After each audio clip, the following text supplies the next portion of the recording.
لیکن جب مشورہ ہوا تو اس میں کہا کہ ہر آدمی اپنا اپنا ہنر بتائے کہ کون کیا کر سکتا ہے. چنانچہ ایک نے بتایا کہ میرے کانوں کے اندر وہ تاثیر ہے کہ جب کتا بولتا ہے تو میرے کانوں میں آواز جاتی ہے تو میں سمجھ جاتا ہوں کتا کیا کہہ رہا ہے.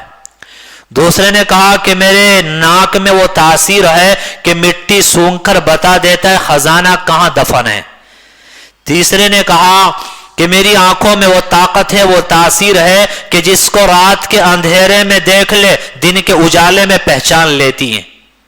چوتھے نے کہا میرے ہاتھوں کے اندر وہ طاقت ہے کہ اگر دیوار میں نقب لگانا پڑ جائے تو اوزار کی ضرورت نہیں، اپنے ہاتھوں سے نقب لگا لیتا ہوں. پانچویں نے کہا کہ میرے اندر وہ طاقت ہے کہ اگر ہمیں کہیں داخل ہونا ہو، دیوار اونچی ہو تو میں اونچی سے اونچی دیوار پر کمند ڈال سکتا ہوں، یعنی رسہ وغیرہ ڈال سکتا ہوں. پانچوں نے اپنا اپنا ہنر بیان کر دیا. اب بادشاہ کی طرف متوجہ ہوئے، کہا کہ آپ بھی کوئی، ان کو نہیں پتا بادشاہ ہے، سوچا یہ بھی کوئی چور ہے، کہ آپ بھی اپنا کوئی ہنر بتائیے. اب وہ کیا بتائے؟ انہوں نے کہا کہ میرے اندر یہ ہنر ہے کہ اگر کوئی مجرم پکڑا جائے اور اس کو پھانسی کی سزا ہو جائے اور میں اپنی داڑھی ہلا دوں تو اس کی سزا معاف ہو جاتی ہے. تو وہ چور بڑے خوش ہوئے کہ چوری کرنے کے لیے جو ہنر چاہیے وہ سارے ہنر ہمارے پاس ہے، اور چوری کرنے کے بعد پکڑے گئے، پھانسی ہونے لگی تو بچانے کا ہنر اس کے پاس ہے، تو جان بھی بچ جائے گی، کوئی بات نہیں کہ چوری کریں. کہ سارے ہنر تو ہو گئے، چوری کرنے تو صحیح جگہ چوری کریں. آج بادشاہ کے یہاں چوری کرتے ہیں. چنانچہ بادشاہ کو ساتھ لے کے بادشاہ کے محل کی طرف چلتے ہیں. راستے میں کتے کی آواز آتی ہے، تو جو کتے کی آواز پہچان لیتا تھا اس نے کہا کہ کتا یہ کہہ رہا ہے کہ بادشاہ تمہارے ساتھ ہے، لیکن لالچ ہنر کو چھپا دیتا ہے. کسی نے اس کی بات نہیں مانی. ارے ہاں، بادشاہ کہاں سے آ گئے، ہم تو سب چور. چلتے رہے. سونگنے والے نے سونگ کے بتا دے یہاں خزانہ، نقب لگانے والے نے نقب لگائی، کمند ڈالنے والے نے کمند ڈالی، اور جو خزانہ تھا لوٹا، اس کو آپس میں تقسیم کیا. بادشاہ نے سب کے ٹھکانے دیکھ لیے. بادشاہ محل میں آ گیا. بادشاہ نے کچھ نہیں کہا. بادشاہ صبح کو دربار میں آتا ہے، عدالت لگتی ہے، پورا واقعہ درباریوں کے سامنے بیان کیا. لیکن بادشاہ کو اتنا غصہ ہوتا ہے کہ آگ بگولا ہوتا ہے. پولیس اور جلادوں کو بلاتا ہے، پولیس کو حکم دیتا ہے جاؤ فلا فلا گھر ہے، ان کو ابھی گرفتار کر کے لاؤ. جلادوں سے کہتا ہے تیار رہو، ان کو سولی پہ چڑھا دو. گواہ کی کوئی ضرورت نہیں کیونکہ بادشاہ خود گواہ ہے. ان کو گرفتار کر کے لایا جاتا ہے. بیڑیاں ہاتھ میں پاؤں میں ڈلی ہوئی ہیں، سر جھکائے عدالت میں کھڑے ہیں، اور موت بالکل سامنے نظر آ رہی ہے. بڑے پریشان ہیں. لیکن ان میں ایک آدمی وہ تھا کہ جو رات میں جس کو دیکھ لے دن میں بھی پہچان لیتا تھا. تو کبھی اس کو کچھ امید ہوتی، کبھی خوف غالب ہوتا کہ اب کون سنے گا، شاید پھانسی ہو جائے گی، سولی پہ چڑھا دیا جائے گا.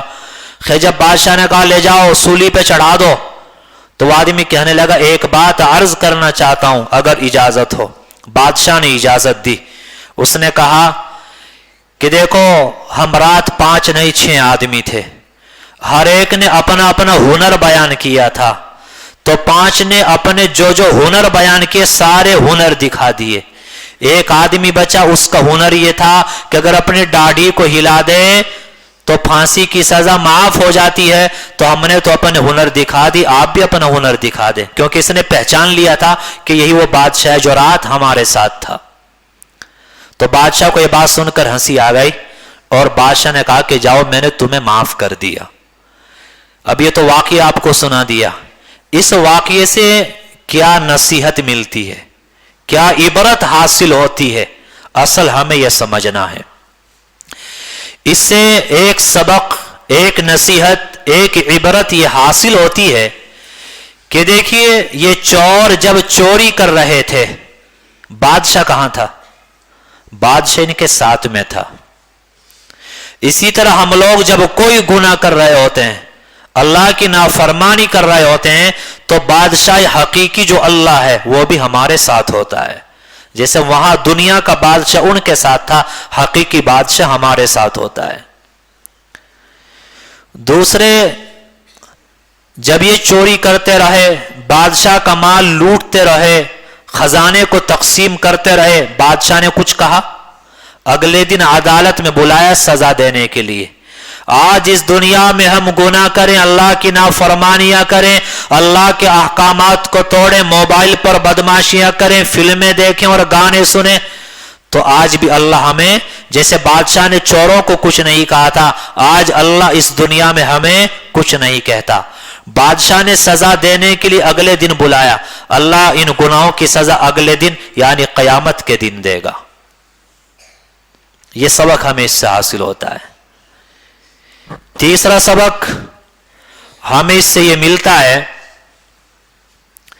کہ ان سارے لوگوں میں ایک آدمی وہ تھا جس نے رات کے اندھیرے میں اللہ کو پہچان لیا تھا، اس ایک کی وجہ سے باقی ساتھی بھی بچ گئے۔ تو اسی طرح میرے بھائیو، اگر ہمارے میں کوئی ایک آدمی ایسا ہو جو رات کی تنہائیوں میں اللہ کے سامنے رونے والا اور مناجات کرنے والا ہو، رات کی تنہائیوں میں، رات کی تاریکی اور اندھیرے میں اس نے اللہ کو پہچان لیا ہو، تو کل قیامت کے جب اندھیرا ہوگا، اس کی سفارش کی وجہ سے ہو سکتا ہے کہ اللہ ہمیں بھی معاف فرما دے، جیسے یہاں اس ایک کی وجہ سے سب کو معاف کر دیا گیا تھا۔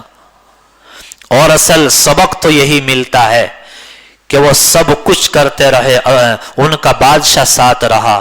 ہم دنیا میں جو بھی کر رہے ہوتے ہیں تو وہ بادشاہ حقیقی اللہ وہ ہمارے ساتھ ہوتا ہے۔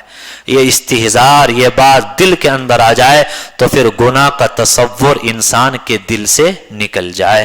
اللہ ہم سب کو کہنے سننے سے زیادہ عمل کی توفیق نصیب فرمائے۔ وآخر دعوانا الحمد للہ رب العالمین۔